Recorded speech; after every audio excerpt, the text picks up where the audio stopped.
There once was a boy by the name of Sopaka, born to a very poor family.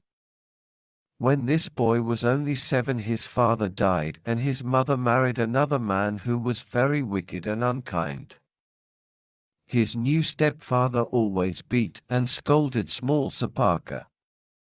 The stepfather thought, "This boy is a nuisance, a good-for-nothing, but I cannot do anything to him because his mother loves him so much. What shall I do about him?"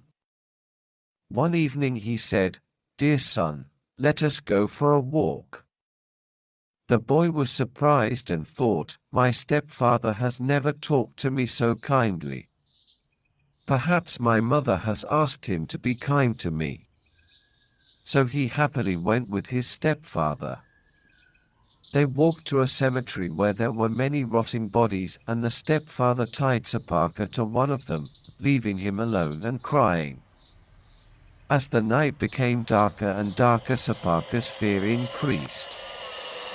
He was alone in the cemetery and so frightened that his hair stood on end and drops of sweat rolled down his body. The noises of the jackals, tigers, leopards, and other wild animals made him even more frightened.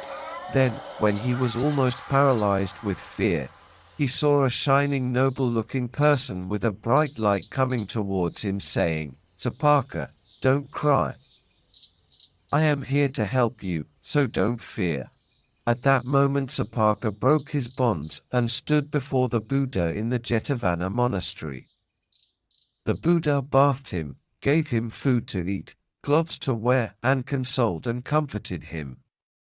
Meanwhile, on returning home, the wicked stepfather was questioned by Sopaka's mother.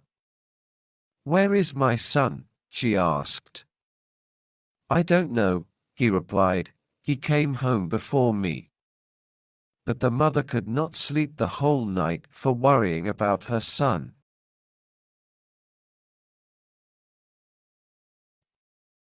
Early next day, she went to see the Buddha for help. "Why are you crying, sister?" asked the Buddha. "Oh Lord," replied the lady, "I have only one son, and since last night he has been missing. My husband took Sopaka for a walk and the little boy never returned home. Don't worry, sister. Your son is safe. Here he is." And so saying, the Buddha showed her Sopaka, who had become a monk. The mother was overjoyed to see her son again. And after listening to the Buddha's teachings, she too became a follower.